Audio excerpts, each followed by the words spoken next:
Students, हमने previous session के अंदर दो नए कंसेप्ट्स देखे और हमने उसको समझा कि ये दो नए कंसेप्ट अजम्पशन क्या कहते हैं। हमने प्रीवियस सेशन के अंदर गोइंग कंसर्न कंसेप्ट देखा। गोइंग कंसर्न कंसेप्ट दो काम करता है। पहला तो वो ओनर को विलिंगनेस देता है इन्वेस्ट करने के लिए, ओनर को होप देता है फ्यूचर की कि उसका बिजनेस दुकान लॉन्ग टर्म चलेगा। लेकिन दूसरा काम जो अकाउंटिंग के अंदर करता है, उसका काम है कि वो अपने अकाउंटिंग के प्रिंसिपल को इस तरीके से बनाने को बोलता है जिससे business longer period of time तक हो। और जब लॉन्गर पीरियड ऑफ टाइम तक बिजनेस चले तो आने वाले आगे के 10 साल बाद भी मैं अपनी पीछे की अकाउंटिंग जब देखूं तो मुझे पूरा चिट्ठा मालूम पड़े कि एग्जैक्टली मैंने पिछले 10 साल में कितना बिजनेस को ग्रोथ किया है या कितना मैंने बिजनेस को डाउनलाइन लाया है। लेकिन अकाउंटिंग गोइंग कंसर्न कंसेप्ट के अकाउंटिंग के अंदर एक ड्रॉबैक ये है कि वो लॉन्गर पीरियड ऑफ टाइम के प्रिंसिपल को सेट करने की वजह से वो बोलता है कि अकाउंटिंग भी लॉन्गर पीरियड टाइम वाली करो।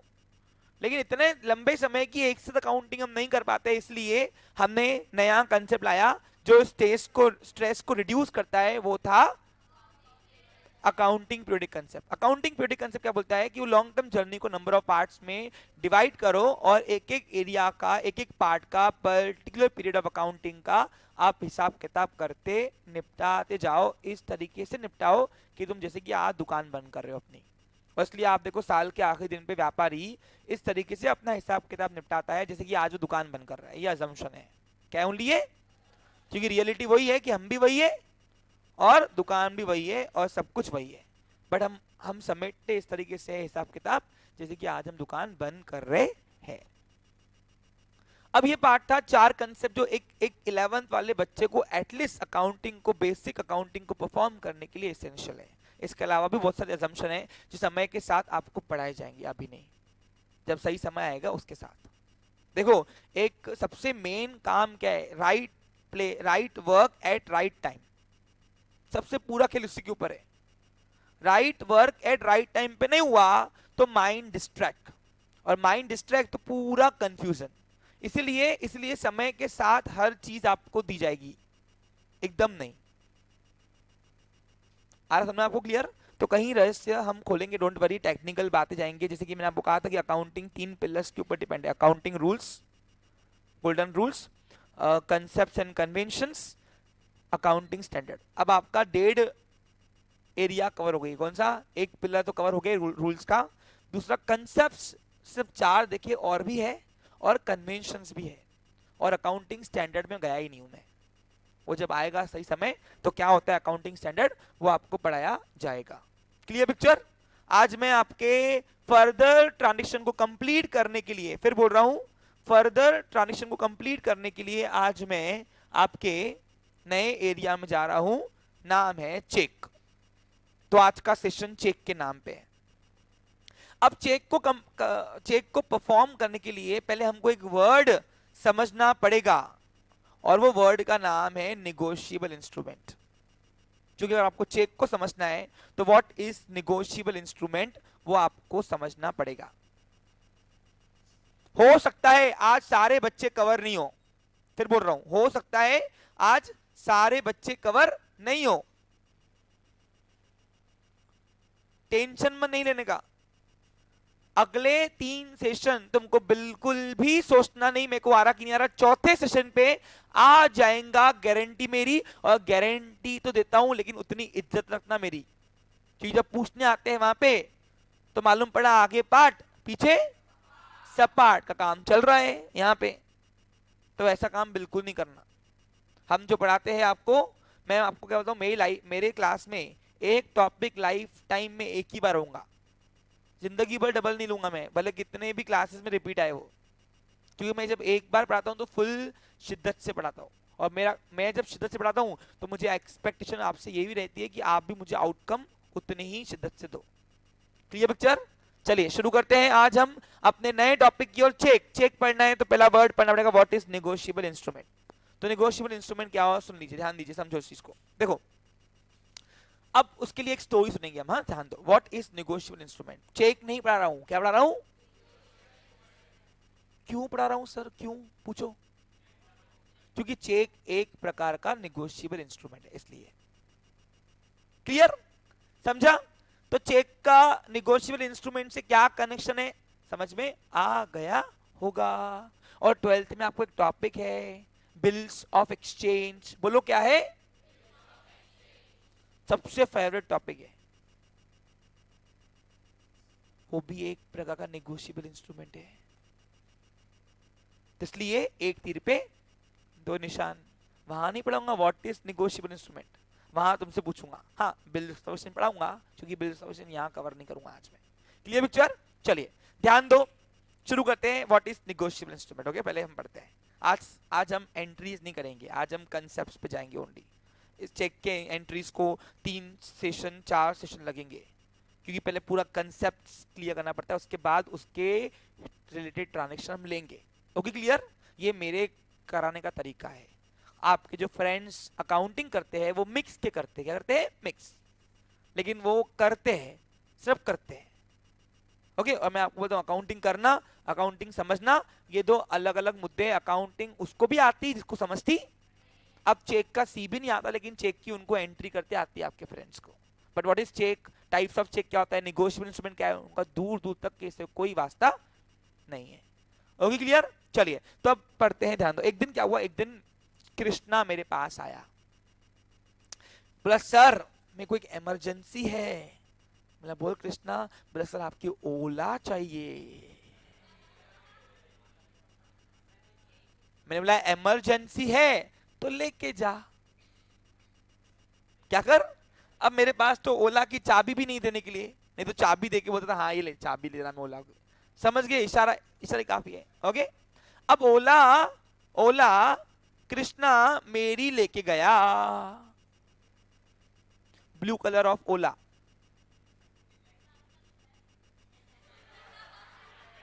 बेटा ब्लू है ना, क्या देख रही फिर, ये मेरी ओला। दिख रहे बच्चे लोग?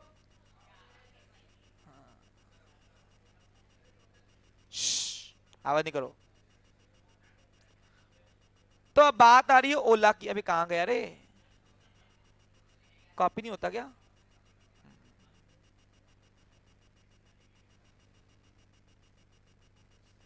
जान दो, दिख रही ना तुमको पिक्चर, दिख रहा ना पिक्चर? चलो ठीक है। कैसे बेचेंगे रे ये, एक पिक्चर नहीं दिखा पा रहे ओला वाले। हाँ चलो ओके।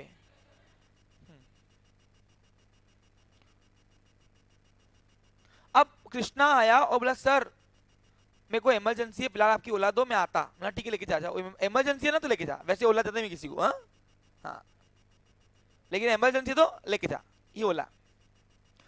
अब लेके गया घड़ी, 1 घंटा ट्यूशन लिया मैंने, मतलब ठीक है आएगा, 2 घंटा लिया, 3 घंटा का, आ रहा ही नहीं घड़ी।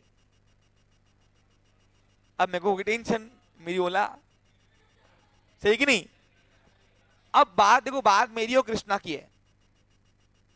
तो कृष्णा ने क्या किया, 4 घंटे बाद मेरे को मालूम पड़ा कृष्णा ने ओला अपने घर पे रख दी और सबको बोलने लगा कि ओला तो मेरी है, ओला तो मेरी है।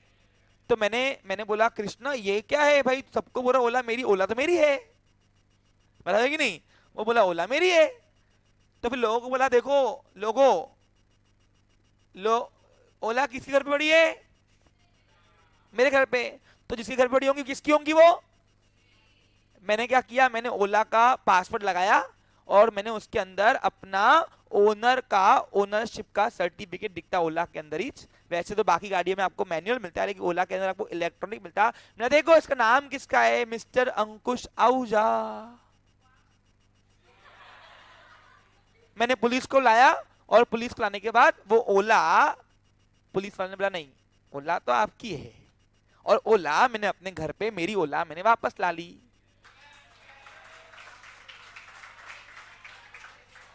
अब सर कहाँ चेक पढ़ा रहे थे, कहाँ ओला में आ गए, ये तो कुछ भी है सर, सही नहीं? हाँ सुनो, सुन दो, ध्यान दो इधर, बच्चा लोग। तो आपने क्या सीखा, आपने इससे एक चीज सीखी, आपने इससे एक चीज सीखी, कोई भी चीज अगर आपके पास पड़ी है या किसी ने आपको कोई चीज दे दी, तो देने से ओनरशिप ट्रांसफर नहीं होती। सिर्फ अगर कृष्णा को मेरी ओला चाहिए भी और मैंने उसको दे भी दिया ओला ले, तो भी वो पूरे पूरी दुनिया की कायनात उसको ये प्रूफ नहीं कर सकती कि ओला उसकी है, मेरी नहीं। पूछो क्यों?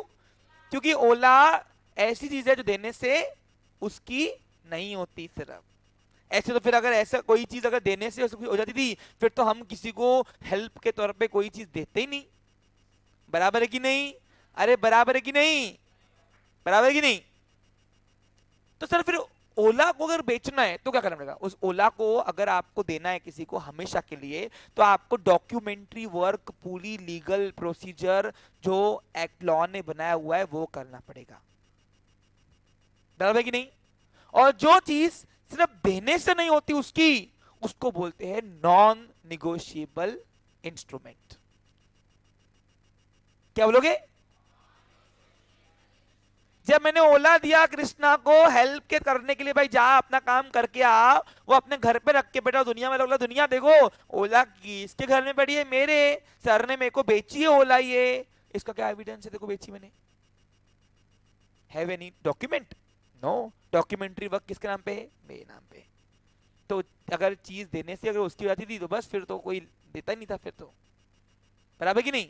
तो जरूरी नहीं कि आपको कोई गुड्स का, कोई भी चीज का पोजीशन मिल रहा है तो देने से ही वो चीज आपके आपकी ओनरशिप खत्म होके उसको जाएगी। नो। और जो चीजें देने से ही ओनरशिप ट्रांसफर नहीं होती उसको अपन बोलेंगे नॉन निगोशिएबल इंस्ट्रूमेंट।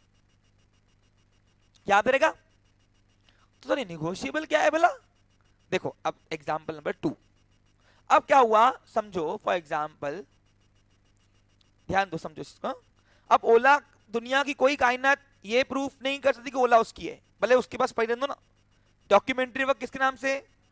लॉ के अंदर रजिस्ट्री किसके नाम से? तो मेरी गाड़ी है भैया आज भी, क्या लेके जा, कहां ले गया था?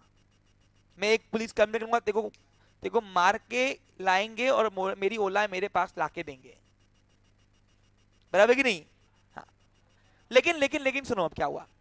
कृष्णा तेरे जेब में कितना रुपया पड़ा है? 100 रुपए, ठीक है जान दो। दक्ष तेरे जेब में कितने हो गए? 100 रुपए बस। 500 रुपए वाला कोई नहीं है इधर? हाँ मनीष इधर आ। मनीष 500 की पत्ती निकाल, 500 की पत्ती निकाल।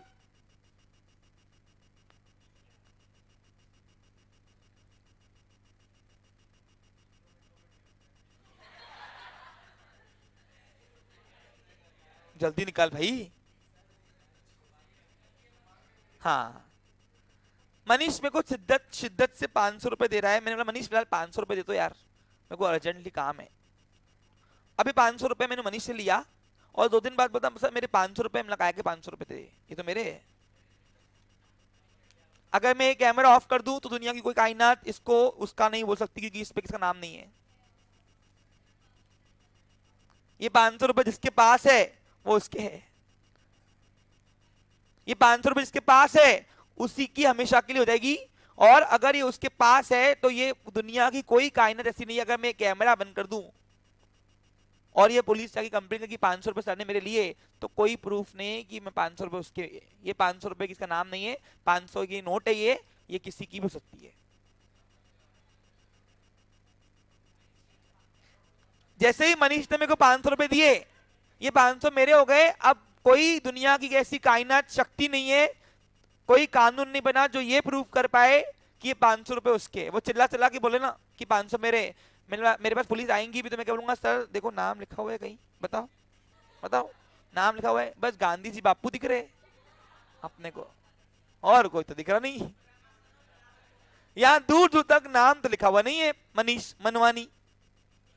सो आप किस बेसिस पर मेरे पास आए और किस बेस पर बोल रहे हैं मुझे आपकी कंप्लेंट करूं क्या? तंग करने आए मुझे? वो उसको झापड़ लूंगा, चल निकल, बोलूंगा टाइम पास कर रहा मेरा। इन्हें क्या सीखा? दो कंक्लूजन। जब मैंने मनीष को ओला दिया, और सॉरी कृष्णा को ओला दिया, तो देने से उसकी नहीं होगी, लेकिन जब मनीष ने मेरे को 500 रुपए दे दिया तो देने से मेरा हो गया। negotiable instrument. What is? So exactly what is negotiable instrument? Negotiable instrument is the instrument which is transferable by mere delivery. mere delivery ने देने से. और यही मैंने अगर 500 रुपए इधर आईशा, इधर ना बेटा, 500 रुपए मैंने ये ईशा को गिफ्ट कर दी ले बेटा तेरा आज के बाद से,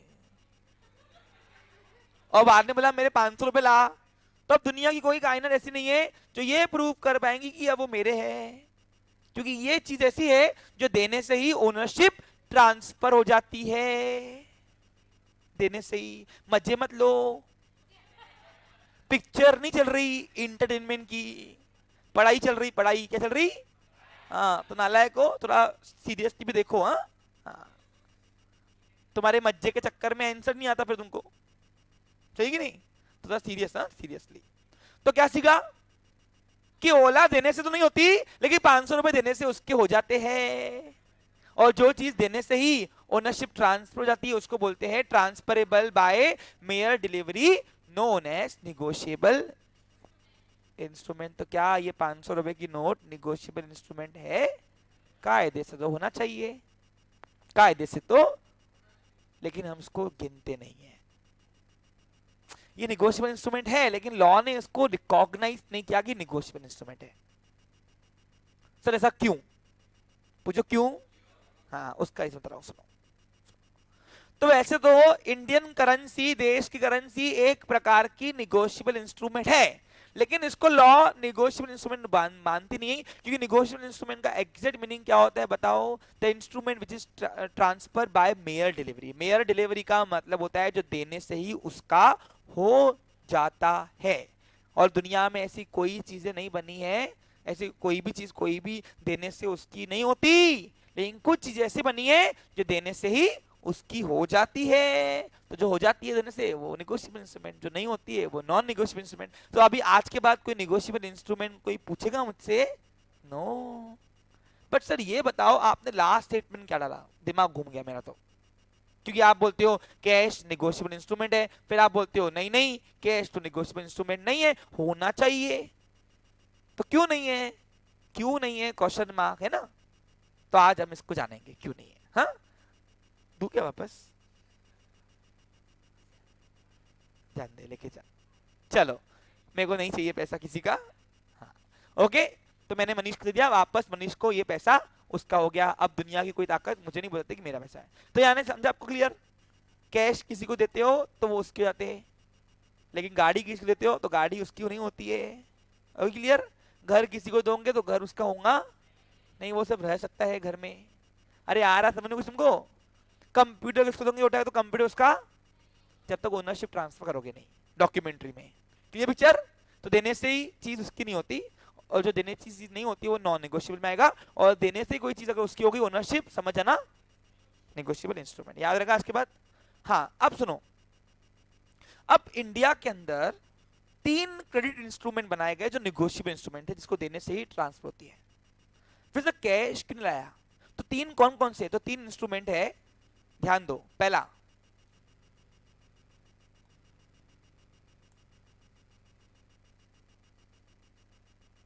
प्रॉमिसरी नोट, दूसरा बिल्स ऑफ एक्सचेंज, तीसरा चेक. सर इतने डेंजर डेंजर नाम सुना रहे हो, सुने ही पहली बार है. रोज आऊंगे ना समझ जाएगा. देखो डे 1 से तुमसे मैंने एक ही चीज मांगी, तुम्हारी रेगुलरिटी. बस तुम्हारा पीछे का क्या है 10 तक के मुझे कोई जानना ही नहीं है, बराबर कि नहीं? लेकिन 10 के पहले तक, 10 के बाद क्या है वो तो मेरा अधिकार है ना. तो इसलिए मैं आपसे एक ही चीज मांगता हूं, ओनली रेगुलरिटी. आप रेगुलर रहो, ऐसी कोई चीज नहीं है जो आपको नहीं आएंगी. और जो 10 तक के आपसे आगे था वो लड़का आपसे पीछे 110%, वो यहां नहीं पढ़ रहा होगा तो होके ही रहेगा. 110%, 110%. बस कंसंट्रेशन करो, जो दे रहा वो लेते जाओ बस. हाँ, ध्यान दो. और बाकी रिजल्ट जलवा करेगा, जलवा. देखो इधर ध्यान दो. हाँ, तो अभी इंडिया के अंदर 3 ऐसे इंस्ट्रूमेंट हैं जिसको नेगोशिएबल इंस्ट्रूमेंट कहा गया। पहला बिल्स ऑफ एक्सचेंज, जिसको हम 12th में पढ़ेंगे, अभी फिलहाल इसका काम नहीं है और ये मेरा एरिया भी नहीं है अब समझाने के लिए। दूसरा प्रॉमिसरी नोट, ये भी मेरा काम नहीं है, इसको फाइनल में पढ़ेंगे बीबीए बीकॉम में अगर यहां तक रहोगे तो। और तीसरा चेक, इसका काम है आज, क्योंकि इसकी एंट्रियां करवानी पड़ेगी तो पहले चेक क्या है डिटेल में लेना पड़ेगा ना, इसलिए। अब देखो आज मैं चेक की डिटेल में ऐसे टेक्निकल बातों पे नहीं जाता हूं, थोड़ा थोड़ा थोड़ा लैंग्वेज इजी करने के लिए मैं फिलहाल उसको डेफिनेशन को स्किप कर रहा हूं। पूछो क्यों? क्योंकि चेक की डेफिनेशन पढ़ी ना, तो चेक की डेफिनेशन बोलता cheque is a negotiable instrument, तो वापस मेरे को तुम हवाला कराओगे, फिर क्या हवाला कराओगे कि सर पहले नेगोशिएबल इंस्ट्रूमेंट पढ़ा दो, क्योंकि चेक क्या है, एक प्रकार का नहीं, cheque is a bill of exchange, sorry cheque is a bills of exchange, यानी क्या हुआ, तो तुम मेरे को फिर हमारे करोगे सर बिल्स ऑफ एक्सचेंज पढ़ाओ, तो बिल्स ऑफ एक्सचेंज की उम्र अभी नहीं है, वो 12th की है, तो इसलिए वहां पढ़ा जाएगा। इसलिए टेक्निकल बातों पे नहीं जाता हूं। चेक अगर टेक्निकल बात तुम जाऊंगा तो चेक की डेफिनेशन ये लिखी गई है। सर पहले आंसर दो, चेक वो मनी करेंसी निगोशिएबल क्यों नहीं है, वो आंसर बाकी है ना। आपने लिखा, अभी आपने एक पल में बोला कि सर पैसा निगोशिएबल इंस्ट्रूमेंट है, लेकिन आपने पैसे को यहां लिखाया ही नहीं है, क्योंकि यहां पे तो 3 ही इंस्ट्रूमेंट लिखा है आपने, बराबर कि नहीं। इन तीनों की सिमिलरिटी क्या है पहले बताओ। ये तीनों की सिमिलरिटी ये है कि ये तीनों देने से ही उसके जाते हैं। फिर से बोलूं, ये तीनों की सिमिलरिटी क्या है कि तीनों ये निगोशिएबल इंस्ट्रूमेंट होने के नाते देने से ही ओनरशिप ट्रांसफर, उसको बोलते हैं मेयर डिलीवरी, क्या बोलोगे, ट्रांसफर बाय मेयर डिलीवरी, यानी जिस जिस चीज को देने से उसकी हो जाती है उसको इंग्लिश में बोलते हैं ट्रांसफर बाय मेयर डिलीवरी। आज के बाद अगर ट्रांसफर बाय मेयर डिलीवरी के इंस्ट्रूमेंट पढ़ाए तो एक नाम तुम्हारे जुबान से होना चाहिए, निगोशिएबल इंस्ट्रूमेंट। अब मनीष से सर 500 रुपए की नोट ली, आपकी हो गई, मैं मानता हूं कोई ताकत नहीं है, नहीं बोल पाएगा कि आपकी नहीं है, क्योंकि इसमें नाम नहीं लिखा हुआ है।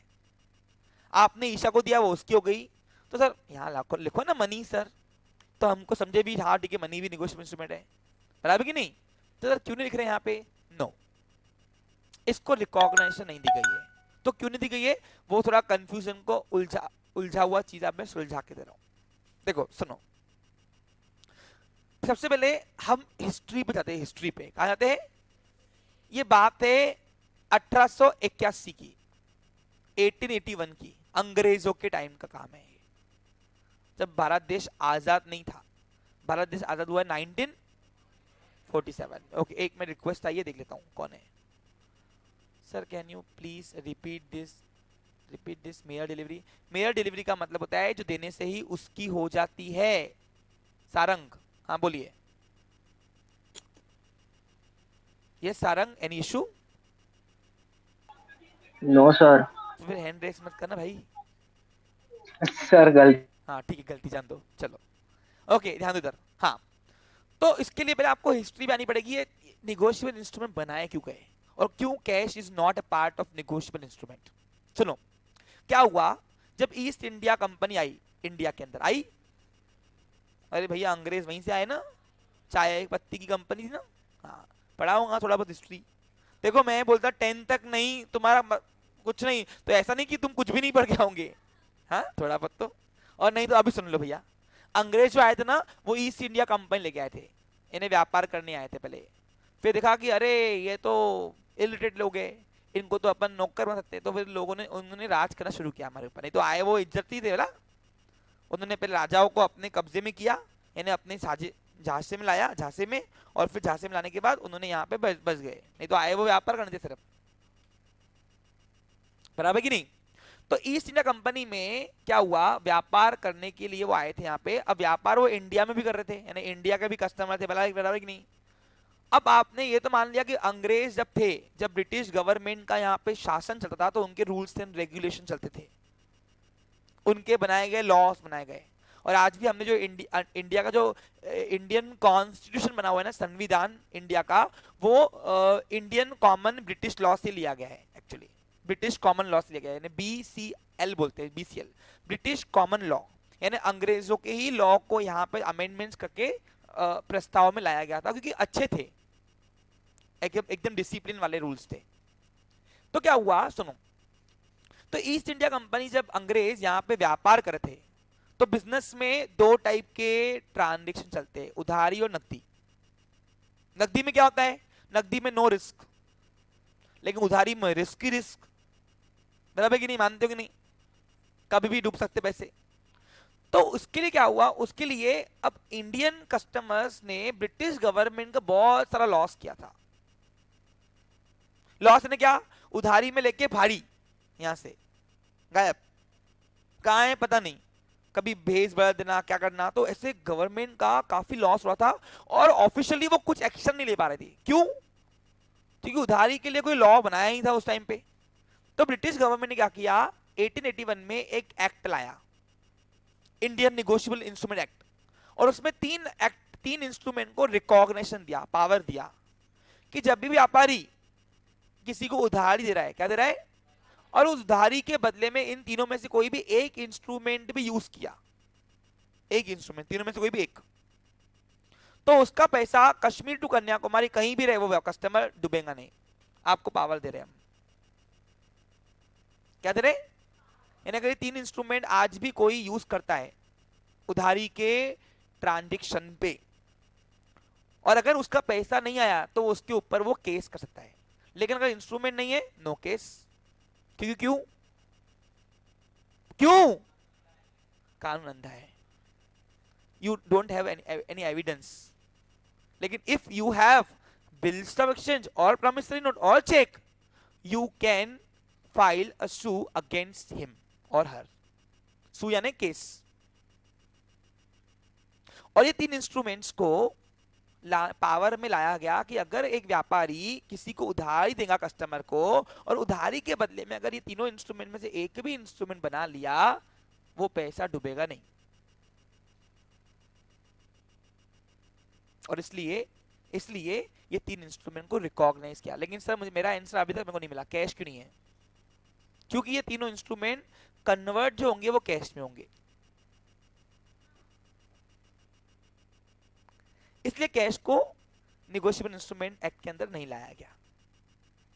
आखिर आप चेक ले रहे हो किससे, या बिल ले रहे हो, या बिल बना रहे हो किसी के लिए, या प्रॉमिसरी नोट बना रहे हो किसी उधारी वाले कस्टमर के लिए, आखिर वो ओवरऑल ये जो इंस्ट्रूमेंट है वो तुमको एक्सचेंज किस में करेगा, in the form of cash में।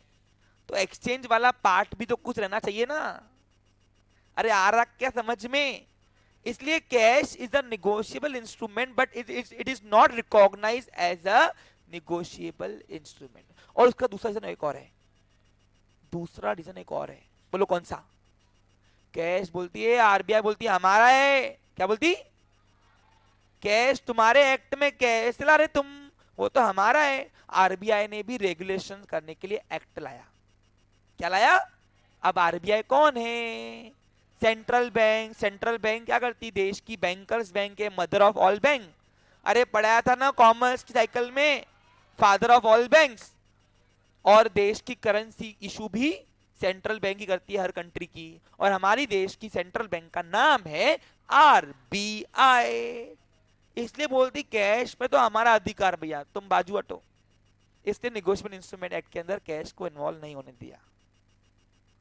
दो रीजन है, कौन सा दो रीजन बताओ। These three instruments are convert in the form of cash. That's why cash is cash is not a negotiable instrument. And cash का जो रेगुलेशन है वो आरबीआई करती है, और अगर वो इस एक्ट में डाल दिया होता था तो आरबीआई से वो पावर हाथ से निकाल दिया जाता था। पूछो क्यों, क्योंकि एक्ट क्या काम करता है वो आपको एसपी में जब पढ़ाऊंगा तो आपको सब ये बात तब भी समझ में आएगी। अरे आ रहा क्या समझ में, लॉ एक्ट ये सब एसपी का पार्ट है, बहुत मजा आएगा, डोंट वरी, हम वहां पढ़ेंगे जब मैं शुरू करूंगा। तो तीन सब्जेक्ट आपके मैं लेता हूं, अकाउंट्स, एसपी, ओसीएम। आपका 11 का आधे से ज्यादा ओसीएम समझाना हो गया है, सब लिखाना बाकी है। 70% ओसीएम ओसी हो गया, ओसी एम बाकी है। स्टार्टिंग में मैंने आपका अकाउंट नहीं लिया, ओसी लिया, सब बिना बता के लिया। सब्जेक्ट बोलता था, सब्जेक्ट वाइज पढ़ना पड़ता था। तुमने बेस समझ के पढ़ा, इसलिए डिटेल में पढ़ा। अरे याद रखा, समझा तुमको? हाँ, अरे आ रहा है समझो कुछ तुमको? Clear picture? हाँ, तो कहने का मतलब क्या है बोलो? कहने का मतलब ये है कि तीन इंस्ट्रूमेंट ये क्रेडिट के इंस्ट्रूमेंट कहे गए। यानी आज भी व्यापारी जब भी किसी को उधारी देता है और कस्टमर पे भरोसा नहीं होता है, तो बोलता रुक रुक, ये तीन इंस्ट्रूमेंट में से एक इंस्ट्रूमेंट पहले बनाऊंगा तेरे लिए, फिर तुझे उधारी में माल दूंगा। और एक बार इंस्ट्रूमेंट बन गया तो कस्टमर कश्मीर टू कन्याकुमारी कहीं भी आए, उसका पैसा डुबा सकता नहीं, देश का कोई कानून पैसा डुबा सकता तुम्हारा नहीं है, जानने को मिलता ही नहीं। पूछो क्यों? पहले आपका कैरेक्टर चेक होता है पासपोर्ट बनने के लिए, वीजा बनने के लिए। अगर आपने ये इन तीनों में से कोई इंस्ट्रूमेंट दिया हुआ है, तो सामने वाला आपका पासबुक वीजा बनेगा नहीं। पहले क्लियर करो अपने ड्यूज, फिर इंडिया के बाहर जाओ भागने। अरे आ रहा समझ लो कुछ तुमको? अरे आ रहा क्या? इसलिए आप देखो, आपका जो पुलिस वाले हैं वो आपके बैंकों से भी पूछते हैं, सभी बैंकों से, कि तुम्हारे इसके लिए कोई चेक बनाया हुआ है क्या, कोई ऐसा वैसा, वो जो भी। आप समझे ना? क्लियर? हाँ, बस अब इतने में इतने ही मिलता भैया। हाँ, पासपोर्ट, हाँ, वीजा नहीं बनता बेटा, वीजा ऑन दी स्पॉट बनता है। पासपोर्ट बनाओ ना, लेकिन वीजा के लिए भी अप्रूवल चाहिए ना। समझा आपको? क्लियर? पिक्चरों में तो कुछ भी दिखाते हैं, पिक्चरों में तो बॉर्डर रोके पाकिस्तान नहीं भाग जाते। तू जाता क्या? जाके दिखा, देखू देखू बॉर्डर बॉर्डर वो जंजीरें खोल, जा भागू पाकिस्तान। बेटा ऐसे गोली चुरा देंगे, सीधा दिखेगा भी नहीं।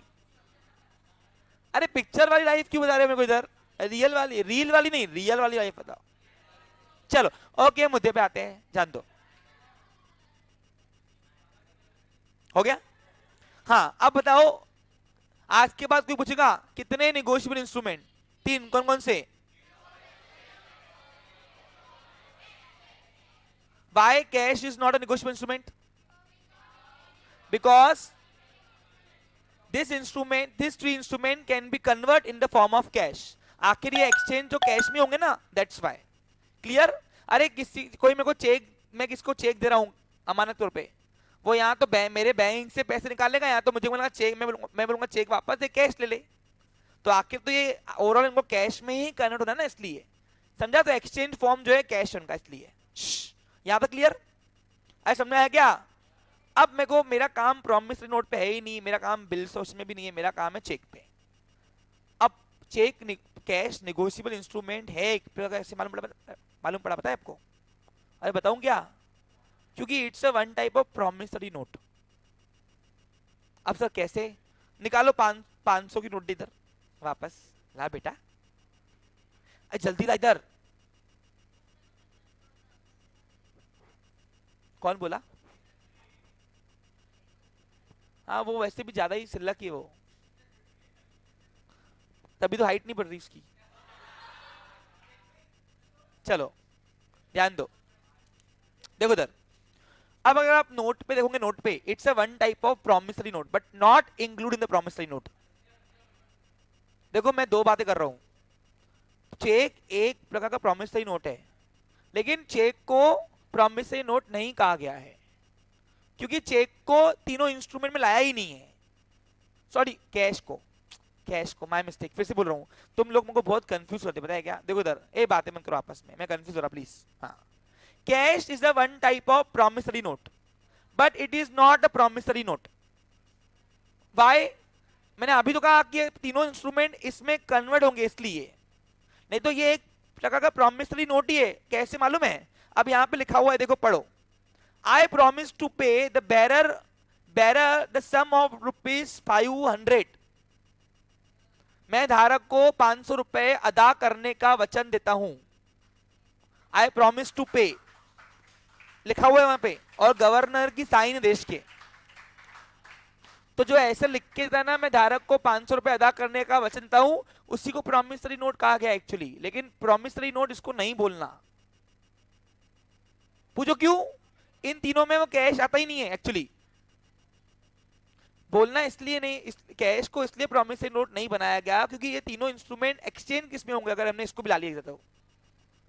मैं फिर बोल रहा हूं, that's why Indian negotiable instrument act का पार्ट कैश नहीं है। ये आरबीआई का पार्ट है, किसका है, वो आरबीआई संभालती है, लेकिन ये तीनों इंस्ट्रूमेंट एक्ट संभालता है। कौन सा act, Indian negotiable instrument act. कब बनावट हुई, 1881 में। और तीनों इंस्ट्रूमेंट को पावर दिया, क्या दिया, कि अगर तीनों इंस्ट्रूमेंट किसी के लिए बना लिए, वो पैसा डूब सकता नहीं तुम्हारा।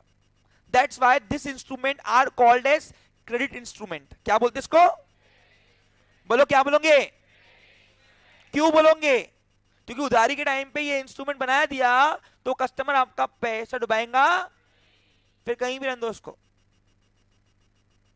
अब मैंने एक ही चीज को 10 बार बोलूंगी, 10 बार, समझ गया। आऊं अपने मुद्दे पर, अभी पढ़ते हैं चेक। चेक का काम है ना भैया, चलो तो अब पढ़ते व्हाट इज चेक। हाँ, अब चेक क्या है, थोड़ा मैं उलझी उलझी बातें करता हूं, फिर सुलझा देता हूं। यानी निगोशिएबल इंस्ट्रूमेंट एक्ट में से जितने भी निगोशिएबल इंस्ट्रूमेंट है, उसमें से एक इंस्ट्रूमेंट आज आपको पढ़ाया जा रहा है, बोलो कौन सा। बाकी के दो इंस्ट्रूमेंट कब पढ़ाए जाएंगे, 12th में दोनों नहीं, एक ही पढ़ाऊंगा, बिल्स ऑफ एक्सचेंज। हाँ, प्रॉमिसरी नोट है ही नहीं तुम्हारे पोर्शन में 11 12, तो मेरा वो जिम्मा नहीं है, लेकिन 12th में जब बिल्स पढ़ाऊंगा ना, तो प्रॉमिसरी नोट कॉम्प्लीमेंट्री पढ़ा दूंगा, टेंशन मत लो। ठीक है, क्लियर। हाँ, ये ले बेटा 500 रुपए की नोट दे दे उसको। हाँ, तो आज के बाद आप 10 रुपए की नोट निकालोगे तो भी लिखा हुआ है, I promise to pay the bearer of sum of rupees 10। ठीक है, क्लियर, समझा आपको। वो प्रॉमिस से ही नोट होता है एक प्रकार का। अब वो कैसे बनता है, क्या बनता है, रियल वाला प्रॉमिस नोट, वो आपको बाद में पढ़ाऊंगा मैं। कब, 12th में। 12th में जब बिल्स ऑफ पढ़ाऊंगा ना, बिल्स ऑफ एक्सचेंज, उसी के साथ पढ़ा दूंगा थोड़ा बहुत हिंट। देखो ध्यान दो, ये देखो। अब हम बात करते हैं व्हाट इज चेक और टाइप्स ऑफ चेक। आज हमें इतना क्लियर करना है बस, ये पार्ट क्लियर हो गया, हमें सबसे बड़ी टेंशन चाहिए। सुनो, देखो चेक की एंट्री करवाना बहुत आसान है, इसको समझाना मुश्किल है। अब आप देखो टैली वाले बच्चे चेक की एंट्री बहुत बार करते होंगे, लेकिन चेक के टाइप्स नहीं पता उनको, चेक एग्जैक्टली क्या होता है। चेक एक निगोशिएबल इंस्ट्रूमेंट था, ये भी उनको पता नहीं था। तो इसलिए मैं बोलता हूं अकाउंटिंग करना, अकाउंटिंग समझना, ये तो अलग मुद्दे। अकाउंटिंग आती उसको भी है जिसको समझती नहीं है, याद रखना, ध्यान दो। अब मैं चेक की थोड़ी उलझी बात करता हूं, सुनो। Cheque is a unconditional order, unconditional order, सुन लो, लिखो मत, सुनो।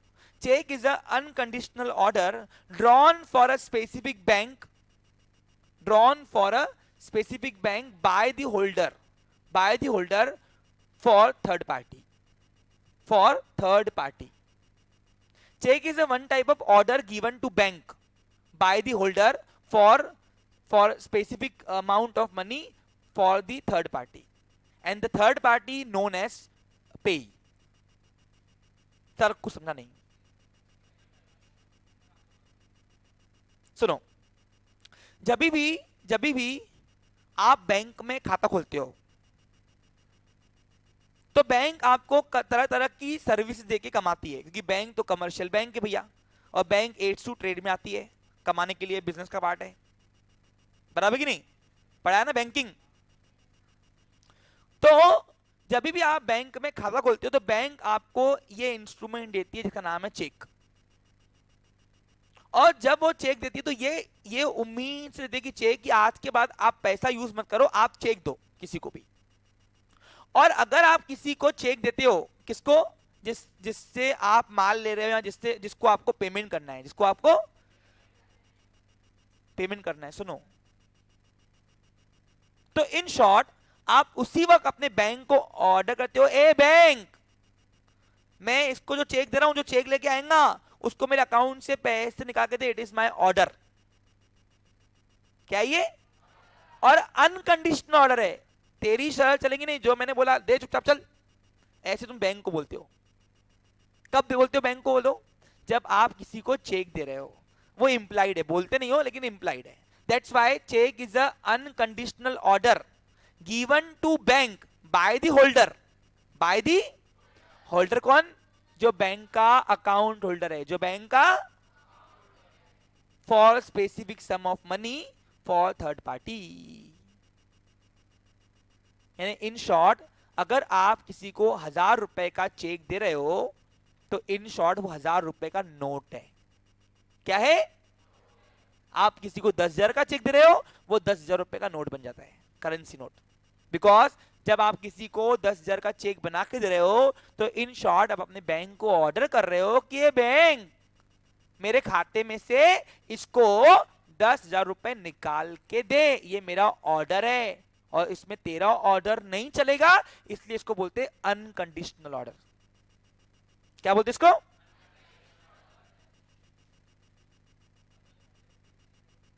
बाउंस करेगी चेक। अरे आ रहा समझ में कुछ तुमको? तो चेक एक अनकंडीशनल ऑर्डर है, इंस्ट्रूमेंट है जो आप अपने बैंक को ऑर्डर करते हो। किसके लिए? थर्ड पार्टी के लिए। थर्ड पार्टी क्यों बोल रहा हूं? क्योंकि ये वास्ता मेरा और बैंक का था, लेकिन किसके लिए हमने इशू किया है? किसी थर्ड पार्टी के जिसके साथ मेरा व्यवहार हुआ है, और उसको मेरी बैंक जानती नहीं है, इसलिए वो थर्ड पार्टी कह रहा हूं मैं। हाँ, चेक, अब चेक के टाइप्स है ना, जो कोई चेक गुम हो गया तो चलता, कोई चेक गुम नहीं होना चाहिए, तो वो टाइप्स है चेक के अलग अलग। तो मैं आज आपको वो चेक के टाइप्स पढ़ाऊंगा। देखो, चेक की अकाउंटिंग करना तो बहुत दूर की बात हो गई, पहले अपने को ये 2 सेशन सिर्फ चेक और चेक के टाइप्स समझने में लगेंगे। ये पार्ट में फास्ट नहीं चला सकता हूं, ये लाइफ टाइम का सवाल है। आगे फाइनल ईयर के बाद बैंकिंग की एग्जाम दोगे ना, तो ये सब पूछा जाता है, और उस टाइम पे आपको कोई नहीं पढ़ाएगा, क्योंकि इंप्लाइड होता है कि 11-12 में बच्चा पढ़ के आता है। अरे आ रहा क्या समझ में? इसलिए मेन फोकस एंट्री पे मत करो, मेन फोकस अकाउंट मत करो, मेन फोकस कंसेप्ट पे करो। कंसेप्ट में नहीं है, यू एंट्री तो बिना कंसेप्ट पे भी आ जाती ना अपने को। अरे आ रहा क्या? अगर मैं तुमको चेक वर्ड नहीं पढ़ाता था तो एंट्रिया करवाता तो तुमको आ जाता था, कोई बड़ी बात नहीं है एंट्री करना, अकाउंटिंग करना बड़ी बात नहीं है, मेन समझना है, समझो इस इसको। तो इन शॉर्ट समझा आपको? क्लियर? यानी अब आपको चेक को, चेक कैसे क्लियरेंस होता है उसकी प्रोसेस समझनी पड़ेगी, अगर आपको चेक के टाइप्स पढ़ना है तो। चेक के टाइप्स पढ़ना है तो अच्छा काम करो, एक टाइप है उसमें पढ़ा दूंगा प्रोसेस। चेक मतलब पता है चेक क्लियर कैसे होता है? क्लियर। आज कोर बैंकिंग का जमाना है। क्या है कोर बैंकिंग का बेनिफिट? क्या है बताओ? मैंने पढ़ाया हुआ है, पूछे। देखो क्या होता था पहले, पहले जिस जिस बैंक के ब्रांच में आपका खाता होता था, आपका पैसा भी उसी बैंक से निकलता था और वहीं जाके चेक देना पड़ता था। अब क्या हुआ है, आपका जो बैंक है वो कॉमन सर्वर में कनेक्टेड है, तो ऑल ब्रांचेस और all banks are connected with each other, सबको सबका रिकॉर्ड दिखता है एक कॉमन सर्वर पे, तो उसको बोलते हैं कोर बैंकिंग। क्या बोलते हैं उसको? अरे आ रहा समझ में? यानी अगर आपका खाता है एसबीआई के, आपने अकाउंट खोला एसबीआई के आदर्श कॉलोनी वाले ब्रांच में, आप मुंबई जाओगे तो उसको भी आपका खाता नंबर दो सब दिख जाएगा, मुंबई वाले ब्रांच में भी। उसको बोलते हैं कोर बैंकिंग, यानी all branches are connected from one server, common server, उसको बोलते हैं कोर बैंकिंग। क्या बोलते हैं? अरे आ रहा क्या समझ में? जैसे अभी तुम्हारा ऐप है, हमारा वननेस का ऐप, वो कॉमन सर्वर पे है।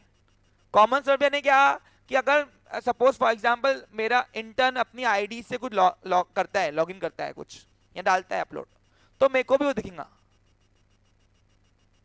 अरे आ रहा क्या? क्योंकि हम दोनों सब, हम अब उसकी मोबाइल मेरी मोबाइल थोड़ी ना है, लेकिन उसके ऐप में, उसके अगर मोबाइल में ऐप इंस्टॉल है और मेरी मोबाइल में ऐप इंस्टॉल है, तो हम वो क्या मूवमेंट करेगी मुझे सब दिखेगा घर बैठे बैठे। तो इसको बोलते हैं कॉमन सर्वर से कनेक्ट होना। समझ में आ रहा? क्लियर? हाँ। तो वैसे यहाँ पे अब चेक का प्रक्रिया कैसे होती है ये आपको पहले समझना पड़ेगा, फिर मैं आता हूँ टाइप्स ऑफ चेक में। अब देखो फिलहाल मैं आपके चेक की टेक्निकल बातें नहीं लिखवा रहा हूँ, पूछो क्यों? समझेगा कुछ भी नहीं। पढ़ो। Cheque is a bill of exchange drawn on the specific banker and not express to be payable otherwise on then on demand. अब देखो पहले तो मेरे को इसके लिए हमाली करनी पड़ेगी, what is bills of exchange, जो मेरा अभी मूड नहीं है पढ़ाने का, क्योंकि वो मेरा एरिया है ही नहीं अभी फिलहाल 11 का, जब सही समय आएगा तब पढ़ाऊंगा उसको। अरे आ रहा समझ कुछ तुमको? फिर वो ड्रॉ करता है किसी स्पेसिफिक बैंक के लिए, ये मैंने तुमको पढ़ा दिया अभी, कि कोई भी होल्डर जो बैंक किसी को चेक देता है तो इन शॉर्ट वो अपने बैंक को ऑर्डर करता है। क्या करता है? कि बैंक मेरे खाते से इसको पैसे निकाल के दे। बराबर कि नहीं? अरे सबको समझ आ रहा कि नहीं? हाँ सर, आपने तो बोला अनकंडीशनल ऑर्डर, यहाँ तो है नहीं कुछ भी, यहाँ कहाँ लिखा हुआ है? उसने एक वर्ड दिया बिल्स ऑफ एक्सचेंज, तो उसके लिए अगर मैं बिल्स ऑफ एक्सचेंज की डेफिनेशन जाऊं तो वहां है अनकंडीशनल ऑर्डर। बहुत शातिर है डेफिनेशन बनाने वाला। देखो यहाँ लिखा हुआ है। अरे चेक क्या है? एक प्रकार का बिल्स ऑफ एक्सचेंज। क्या है वो? तो बिल्स ऑफ एक्सचेंज अगर अनकंडीशनल ऑर्डर है तो चेक भी क्या हो गया? समझा कुछ? अरे आ रहा क्या? हाँ। हाँ, इसलिए थोड़ा बहुत कंसेप्ट लैंग्वेजली मुझे ये वाली लैंग्वेज आपको न लिखाने के लिए इसको इजी करके देना पड़ेगा। तो मैं आपको चेक का मीनिंग लिखाता हूँ, लिखिए। What is check? डेफिनेशन बाद में जाएंगे टेक्निकली। अभी मैं थोड़े टेक्निकल बातों पे नहीं जा रहा हूँ, पहले कंसेप्ट जाता हूँ, कह रहा हूँ। हाँ, क्योंकि तीनों इंस्ट्रूमेंट जब तक पूरे नहीं पढ़ाऊंगा तब तक पूरा कंसेप्ट क्लियर नहीं होगा। और फिलहाल मेरा वो अभी मूड नहीं है, क्योंकि तुम्हारी एज उतनी कॉम्पिटेंट नहीं है अभी फिलहाल। जब एज सही समय आएगा, आपका माइंड उतना डेवलप कर दिया होगा कॉमर्स के रिगार्डिंग, तब मैं आपको पढ़ाऊंगा उसको। एन इंस्ट्रूमेंट, इंस्ट्रूमेंट है ना, क्या है एक प्रकार का? हाँ, an instrument, instrument drawn, drawn by holder, है ना, होल्डर ना। होल्डर कौन? Account holder. लिखो ब्रैकेट में अकाउंट होल्डर, बाबा भारी है तुम बहुत। फिर जिसका खाता है अकाउंट में वो, हाँ, वो बनाता है चेक। ड्रॉन को हमने वर्ड बनाना बोलते हैं, V3 फॉर्म है। ड्रॉ, ड्रॉन याद है? हाँ। An instrument drawn by holder, holder, holder, holder, an instrument drawn by holder, एक मिनट रुको ना बाबा, होल्डर,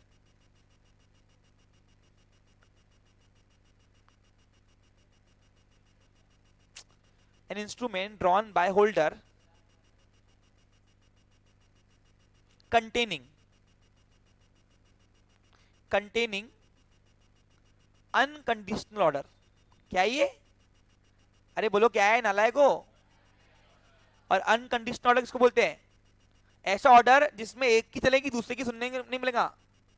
अरे तुमने अपने बैंक में खाता भरा, पैसा भरा, अब तुमने पैसा भरा और तुमने किसी को चेक दिया, तो तुम वहां पे तुम्हारी शर्त चलेगी, लेकिन बैंक चुपचाप पेमेंट करेगी, उसकी शर्त चलेगी नहीं। मैं ऑर्डर कर रहा हूँ बैंक को, भैया पेमेंट कर, मेरा पैसा है तेरे पास। याद करो अपने चेक कैश डिपॉजिट की एंट्री नहीं की थी क्या? की थी ना? याद है 4 लाख 5 लाख दुकान में लाए थे, 4 लाख बैंक में रखे थे, तो 4 लाख जमा है ना बैंक में मेरे। तो मैं बैंक को ऑर्डर कर सकता कि नहीं, मेरे 4 लाख में से दे इसको पैसा, अगर मैं किसको चेक दे रहा हूं तो। अरे आ रहा समझ में कुछ तुमको? तो ये हो गया unconditional order, containing unconditional order drawn by holder containing unconditional order to bank, to specific bank. Specific bank पूछो क्यों? क्योंकि किसी को भी हम ऑर्डर नहीं करते, मेरा खाता जहां है वहीं ऑर्डर दूंगा ना मैं। अरे सिंपल है, मेरा खाता एसबीआई वाले को है, एसबीआई में। अरे मेरा खाता एसबीआई में है, सपोज अज्यूम करो, तो मैं एचडीएफसी वाले को बोलूंगा, ए एचडीएफसी वाले चल पैसे दे, बोलेगा ए इधर नखरे मत दिखा, चल उधर। पूछो क्यों? मेरा पैसा कहाँ जमा है? बोला उसको पकड़ना, मेरे को क्या बोल रहा? तो इसलिए लिखा हुआ है स्पेसिफिक बैंक। क्या हुआ? किसी को भी ऑर्डर नहीं करना, जिस बैंक में तुम्हारा खाता है उसी को ऑर्डर करना। हाँ बोल। अभी चेक क्लियरेंस से पढ़ाऊंगा ना, समझेगा? ठीक है। अभी इसके बाद हम नेक्स्ट टाइप पढ़ाने के पहले चेक का प्रोसेस कैसे क्लियर होता है वो पढ़ाया जाएगा। 2 सेशन मैंने क्यों लिए बोलो तुम्हारे? क्योंकि एक दिन में सब कुछ नहीं होता। टाइप्स हम कल पढ़ेंगे, हाँ, डोंट वरी। बट हाँ, तो बेटा चेक क्लियरेंस पढ़ा रहा ना अभी। वी हैव लेफ्ट 4 मिनट्स, जल्दी जल्दी करो। हाँ, an instrument drawn by holder containing unconditional order to specific bank, काय के लिए? हाँ, for for for third party. अब बताओ किसके लिए बनता है? अब बनने के लिए हमने यहां पे वर्ड यूज किया है फॉर, चलेगा? हाँ, लिखोगे मेड, आप लिख सकते हो मेड फॉर, चलेगा, कोई इशू नहीं है। कभी देखो इंप्लाइड होता है कभी कभी चीजें। मेड फॉर लिखो, मेड फॉर थर्ड पार्टी। अब यहाँ पे थर्ड पार्टी नहीं आएगा, यहाँ पे आएगा पेई। अब यहाँ पे पेई वर्ड तुमको भारी आएगा, इसलिए लिख दिया थर्ड पार्टी। लिखा आपने थर्ड पार्टी। अब थर्ड पार्टी में कौन कौन आएगा? पेई लिखो, ऑब्लिक करो, यहाँ तो तुम्हारा सप्लायर है जिससे तुम माल ले रहे हो उधारी में, उसके नाम पे चेक बनाओगे ना, और एक्सेट्रा। PAYEE, पेई, ओके, हाँ, एक्सेट्रा, किसी के लिए भी, थर्ड पार्टी के लिए, थर्ड पर्सन के लिए, हाँ, थर्ड पार्टी लिखा आपने, made for third party for specific sum of money, on लिखेंगे, ऑन, ऑन, इन, फॉर आएगा, ऑन आएगा ना, specific sum of money on, for आएगा, हाँ चलेगा, ठीक है, for specific sum of money, है ना। अरे भाई अमाउंट पहले ही तय करते ना हम लोग, है ना। ये आपका इजी वाला लैंग्वेज है, और हार्ड वाला लैंग्वेज पढ़ना है तो डेफिनेशन है वो, फिलहाल अभी उस पर जाऊंगा नहीं मैं टेक्निकली। तो चेक इंस्ट्रूमेंट है जो बैंक के लिए बनता है, कौन बनाता है, होल्डर बनाता है थर्ड पार्टी के लिए, और उसमें मनी पहले से ही तय कर देते कि इतनी अमाउंट देना अनकंडीशनल ऑर्डर से। समझा, क्लियर। अब चेक का प्रोसेस कैसे क्लियर होता है वो मैं आपको अभी 5 मिनट के अंदर पढ़ाया जाएगा। वैसे मैंने आपको पढ़ाया है, नहीं पढ़ाया है 8 ट्रेड में, ठीक है, चलो पढ़ेंगे पढ़ेंगे। चेक समझ में आया आज के बाद क्या होता है, पक्का। चेक दिखता कैसा है, उसका प्रोफार्मा कैसे आता है, और इसमें क्या क्या कंटेंट होता है, सब मैं आपको पढ़ाऊंगा, डोंट वरी, जब मैं टाइप पढ़ाऊंगा। तो चेक में क्या क्या होता है एक बार देख लो, चलो जान दो, प्रोसेस बता रहा हूँ। पहले ऊपर यहाँ पे आता है डेट, ये देखो मैं यहाँ पे बता रहा हूँ ऊपर, अगर आप किसी के लिए चेक बनाओगे आज के बाद तो कैसे बनाओगे, देख लो, ऊपर डेट आएगा, जो डेट का आपको चेक देना है। यहाँ पे के बाद में यहाँ पे नाम आएगा सामने वाले का, सामने वाले का, थर्ड पार्टी का, जिसके नाम पे आप चेक बना रहे हो, यानी यहाँ पे हम इसको ऑफिशियल लैंग्वेज में पेई बोलते हैं। क्या बोलते हैं, पेई। अब तुमको पेई नहीं समझेगा, इसलिए तुमको समझाने के लिए हम यहाँ पे लिख के दे रहे हैं थर्ड पार्टी। हाँ एक मिनट, पेई का मतलब होता है जो मनी रिसीव करेगा बैंक से, जो इंस्ट्रूमेंट का मनी रिसीव करेगा। बोल बेटा सारंग। हाँ सर, मेरा एक क्वेश्चन था। हाँ बोल। मतलब हमने चेक के सब डिटेल भर लिए, हम्म। मतलब हमने 5,000 का चेक भरा, हमारा नाम तारीख साइन कर दी चेक पे। जी। अगर वो चेक हमारे से गुम होता है, हाँ हाँ, तो बेटा सुनो अगर ना बेटा, हमने उसे, आपने जिसके नाम से बनाया है ना चेक, आपसे गुम होता है हाँ, कि उससे गुम होता है, वो बताओ, मुद्दा बोले वो है। हाँ हाँ मतलब मेरे फ्रेंड के नाम से मैंने चेक भरा, ठीक है यश यश के नाम से मैंने चेक भरा, ठीक है। तो उससे वो चेक गुम हो गया, हाँ वो गुम हो गया, वो गलत हाथों में चेक चला गया। कुछ नहीं होगा, टेंशन मत ले। फिर वो बैंक वाले वो मतलब नहीं चेक लेंगे देंगे, कि क्या? नहीं देंगे, क्योंकि जो बैंक को प्रेजेंट करेंगे वो ओरिजिनल यश नहीं रहेगा। समझा बेटा। तो बैंक बोलेंगी पहले ओरिजिनल यश को लाओ। आ रहा क्लियर। अब और डिटेल में अच्छे समझाऊंगा, कब बोलो बच्चा लोग, जब टाइप्स रहूंगा। टाइप्स देखो, एक चेक डेंजर वाला होता है, जो मिसप्लेस हुआ तो उसका नाजायज फायदा हो सकता है। लेकिन जो अभी इसने बोला कि मैंने यश के नाम पे चेक बनाया, यश के नाम पे चेक बनाना, तो वहां पे बैंक में यश चाहिए ओरिजिनल वाला, तभी बैंक वाला पैसा देगा उसको। पूछो क्यों, क्योंकि हमने बैंक वाले को ऑर्डर किया कि यश को ही पैसे दे। अनकंडीशनल ऑर्डर क्या है, ए बैंक, ये यश नाम का लड़का आएगा उसको पैसे दे। सारंग समझा के सारंग, एक यस सर। हाँ। अरे बैंक तुमसे आधार कार्ड लेगा, पहले चेक करेगा कि तू ओरिजिनल यश है क्या, तेरा फोटो इसमें मिल रहा कि नहीं मिल रहा, फिर बैंक बोलेंगे हाँ हाँ यू आर द यश, लो पैसा, हमको ऑर्डर दिया गया है। समझा बच्चे लोग। हाँ अभी देखो और डिटेल पढ़ना है, डोंट वरी, टाइप्स तो पढ़ाने दो पहले। चेक के टाइप्स होते हैं, bearer cheque, cross cheque, order cheque, तो उसमें अलग अलग टाइप का चेक अलग अलग काम करता है, चेक एक ही रहता है, उसको बनाया कैसे जाएगा, इधर देख रहे भाई, अभी हाथ ऊपर मत रुको, बनाया कैसे जाएगा, कैसे उसको कौन से टाइप को कैसे बनाना है, क्या वर्क करता है, वो जब टाइप्स ऑफ चेक पढ़ाऊंगा ना डिटेल में तब पढ़ाऊं। देखो मैं 2 दिन कंसेप्ट क्यों दे रहा हूं, क्योंकि कंसेप्ट सुनाना मुश्किल है, एंट्री करना आसान है बहुत। अरे आ रहा क्या समझ में कुछ तुमको। हाँ अब इसकी कहानी में क्या था, यश के नाम पे बनाया, अगर बोलता था यश के नाम पे नहीं बनाया तो ऐसा भी एक चेक है जो बिना नाम के बनता, वो मिसप्लेस हुआ तो डेंजर है भैया। तो वो कौन सा चेक है, तो वो पढ़ेंगे ना, जब तक पूरा कंसेप्ट क्लियर नहीं होता प्लीज आप फिलहाल अपने क्वेश्चन होल्ड करो। क्या करो, हाँ मैं आपको सब पढ़ाऊंगा, टेंशन मत लो, पढ़ाया बेईमानी नहीं करता काम में मैं। हाँ देखो इधर, हाँ यहाँ पे अभी जिसके नाम पे चेक बना रहे हो वो लिखना है यहाँ पे। फिर यहाँ पे अमाउंट इन फिगर, जितने का अमाउंट आप स्पेसिफिक समझो, मैंने बताया ना आपको भी इंग्लिश में लिख के दिया, कितने का चेक दे रहे हो वो लिखना है यहाँ पे। सुनो, यहाँ पे इन वर्ड्स आएगा और यहाँ पे इन फिगर, यहाँ पे इन फिगर।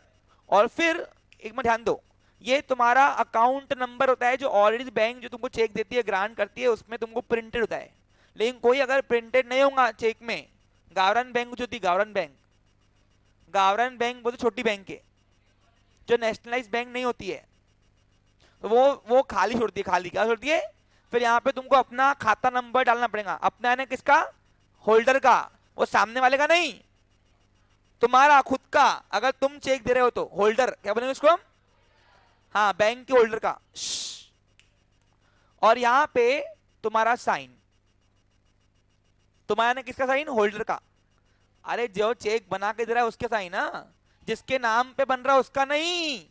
अरे आ रहा क्या समझ में? मैंने अगर शिवांग के नाम पे चेक बनाया तो शिवांग का नाम यहां पे आएगा, वो पे ही बनेगा। और मैं हूं होल्डर। कौन हूं मैं? होल्डर। तो यहां पे मेरी साइन चाहिए और ये खाता भी मेरा चाहिए। क्लियर? अब जो नीचे दिया ये अंक, ये जो अंक है ये चेक नंबर होता है डिटेल में। अब इसके ऊपर हम चर्चा करेंगे। देखो पहले 5, ये 1 2 3 4 5 6 अक्षर का जो नंबर होता है वो चेक नंबर होता है। ये MICR कोड होता है। ये RBI का अकाउंट नंबर होता है जो बैंक का रजिस्टर होता है RBI के अंदर। और ये होता है ट्रांजेक्शन कोड नंबर। ऐसे बड़ा चेक होता है। इसमें से सबसे मेन क्या होता है मालूम है? सिर्फ ये 5 अक्षर 6 अक्षर दिए चेक नंबर, बस, बाकी कोई नहीं पढ़ता। ये सबका कॉमन होगा, सबका कॉमन होगा। ये लास्ट का नंबर और ये चेक नंबर बदलते रहेंगे, बाकी सब कॉमन रहेंगे। सभी चेक में आपको सेम दिखेंगे। अरे आ रहा क्या समझ में? हाँ, लेकिन ये चेक नंबर बदलता रहेगा। हाँ सुनो, ये है चेक का नमूना। क्या है ये? इसमें क्या क्या किसके लिए लिखना है समझ में आ गया? अब चेक कितने प्रकार के होते हैं, नमूने बदलाने पड़ते हैं। यही चेक नमूना अलग अलग टाइप का चेक बनेगा। तो वो कैसे बनेगा वो कल आपको पढ़ाएंगे। आज मेरे को प्रोसेस पढ़ाना था, कल पढ़ाता हूं। Okay done. अच्छा, कल चेक कैसे क्लियर होता है, कैसे बैंक पेमेंट करेगी, कौन सी बैंक पेमेंट करेगी, इस सब का रहस्य कल हम खोलेंगे। Have a nice day, take care.